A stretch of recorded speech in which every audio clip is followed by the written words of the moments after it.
حسن صاحب آپ کی طرف آؤں گی اور آپ نے عوام کی رائے دیکھی اور عوام تو کہہ رہی ہے کہ اس بجٹ میں نہ تو ہمیں کوئی فائدہ نہ ہی ہمارے لیے کوئی ریلیف ہے، تو پھر حکومت جو ہے کن اکنامک انڈیکیٹرز کو بنیاد بنا کر کہہ رہی ہے کہ معاشی استحکام کا دعویٰ بھی کر رہی ہے، اور یہ جو مہنگائی ہے 12% جو ہے وہ کیسے آئی پھر؟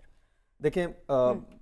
بڑی میں وہ دیکھ رہا تھا جب عوام کے سور تو مجھے لگ رہا تھا کہ بے بسی کا مظاہرہ کر رہے ہیں، ان کے زبان پر وہ الفاظ نہیں آ رہے، وہ کس طریقے سے اپنے جذبات کا جو ہے وہ اظہار کریں۔ دیکھیں رواں مالی سال کا سورج آج غروب ہو گیا، کئی شدید مایوسیاں لے کے پریشانیاں لے کے کروڑوں غریبوں کی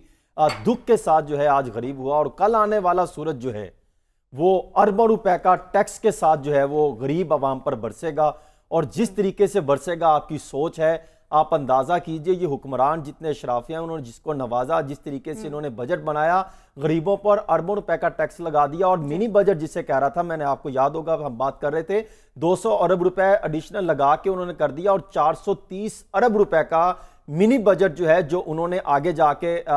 ہو سکتا ہے اس پہ کیونکہ کام چل رہا ہے کہ یہ اگلے 3 سے 4 مہینے کے اندر وہ لگ سکتا ہے۔ تو دوسری چیز دیکھیں تو ہم اگر دیکھیں تو قرضے لینے میں سب سے آگے ہیں، ہم نے ابھی جو بجٹ پاس کیا ہے 8500 ارب روپے خسارے کے ساتھ 9775 ارب روپے ہم نے قرض اور ان کی سود کی ادائیگیوں میں ہم نے واپس دینے ہیں، قرض لینے میں سب سے آگے، مہنگائی کرنے میں سب سے آگے، غریبوں پر ٹیکسز کے بوجھ ڈالنے میں سب سے آگے، شرافیہ کو نوازنے میں سب سے آگے،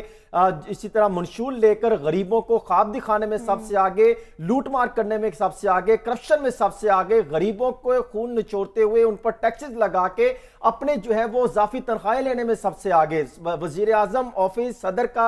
صدر آفس، ایوان صدر، پارلیمنٹیرینز اور ان کے دیگر دائیں بائیں کھڑے رہنے والے سب کے لیے سب سے نوازنے میں سب سے آگے، لیکن شرم آتی ہے تعلیم اور صحت پر کام کرنے کے لیے سب سے پیچھے۔ ناکام ہے یہ حکمران، غریبوں کو نچوڑتے ہیں، غریبوں کے نام پر اپنے معاملات حل کرتے ہیں۔ انہوں نے کیا ٹیکسز لگائے اپنے آپ، صرف آپ چیزیں داد و شمار اگر میں آپ کے سامنے رکھوں تو حیرت ہوتی ہے کہ پرائم منسٹر آفس کے انہوں نے اخراجات بڑھا دیے، ایوان صدر کے 1 ارب 11 کروڑ روپے اضافے کے ساتھ 2 ارب 28 کروڑ کا بجٹ رکھا، وزیر اعظم صاحب کی تنخواہ بڑھ گئی، 5 لاکھ روپے اضافہ کر دیا، پوچھنے والے کوئی نہیں۔ اتنے اگر ان کے شرافیہ تھے تو آپ چھوڑتے، آپ بتاتے کہ ہم تنخواہ نہیں لیتے۔ پھر آپ آگے ہیں سینٹ میں جس طریقے سے اربوں روپے انہوں نے رکھے، اور ماضی میں ہم نے دیکھا جو استعمال کیے دوروں پہ، اخراجات کے، کھانے پینے پہ اور اس کے معاملات۔ پھر آپ دیکھیں کل آمدن کا 73% ٹیکس بل واسطہ یا بلا واسطہ طریقے سے غریب آدمی پر پڑتا ہے، اور اشرافیہ کو کیا پڑتا ہے؟ آپ ان کو نواز رہے ہیں۔ 4000 ارب روپے ٹیکس چھوٹ، یہ جو سورج غروب ہوا ہے وہ شرم سے جھک گیا ہوگا کہ 4000 ارب روپے کی ٹیکس چھوٹ دی گئی